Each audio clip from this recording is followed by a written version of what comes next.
Welcome to Frank's Big Bad Movie Review. Today we will be talking about the historical value of movies in our culture. How many movies do you watch a month? How many movies do you go see in the theater? How many movies have you seen in your lifetime? All questions that we often overlook, but they have profound impact on our life and our society. I myself have seen about 3,000 movies over my lifetime. I usually see one big feature film a month in the theaters because I do not have resources to go see more, and there's rarely movies that really draw my attention that I could not wait for DVD to go see. I use Netflix quite often, about 2 to 3 times a month, because it's cheaper and it works for me to watch movies on my time and not have to pay for them if I'm just going to watch them once or twice. I very much think that movies are important to our historical heritage. As a society, we would be at a loss not to be able to look back and see what interested us and what was really captivating at certain points in time. Movies just provide another avenue to look back through history. You can compare what was actually going on in the global climate at the time, and you can look back at what movies were playing and clearly see a correspondence, whether it was people wanting to escape or people really wanting to know and to be satirized and understand that the government is doing something or that there's really something happening in some part of the world, and bring that to them in a medium that will entertain them, captivate them, and really focus their attention on an issue, even if it's just for a few minutes. Though all movies may not be the same in terms of value, they do all pose some sort of cultural significance. Mainstream hits like Wall-E and The Lion King, Snatch, Fight Club, The Dark Knight are all big budget films that served mainly to entertain, but also to do other things. The Dark Knight and Fight Club served as markers for where our political and social unrest was going and how intense it was at certain points.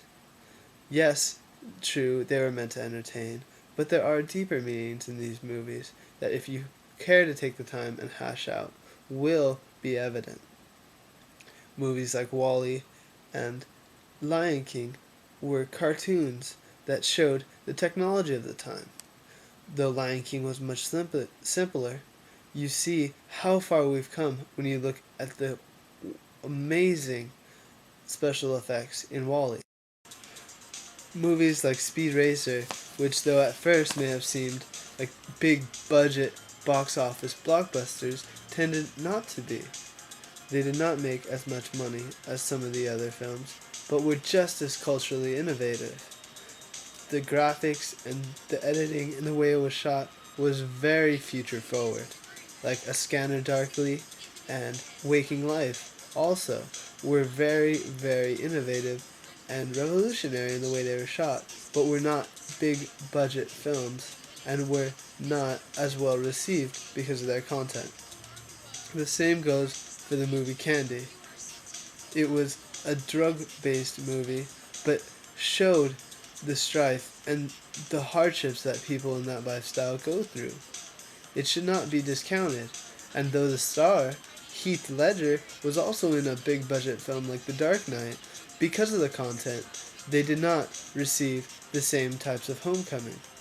Office Space, which was a cult phenomenon, is a comedy satirizing the office life. It did not get as big of a review and not as big of a budget as some of the other movies, but it did a very good job with its content. That is the main difference between big budget films and more indie films. Even if they're not completely independent, smaller studios tend to make more hard-hitting, more gritty, better films for the politically oriented mind. Big budget films are typically meant just to entertain. Though big budget films have a lot more room to work and have a lot more money to back up their ideas, the production quality does not often live up to the budget. Just because you have more money does not mean you will do a better job. And their marketing and different strategies they use to push their films may get a bigger audience, but does not mean it's more culturally significant than some of the smaller films. Just because it has more money behind it does not make it any better than anything else. It is the quality, the content, that makes the movie. If a movie is entertaining, that's great, but it must have something behind it. Something that makes you think, that provokes you, that makes you want to sit there and watch it again, and again, and again, to try and hash out the rest of the meaning.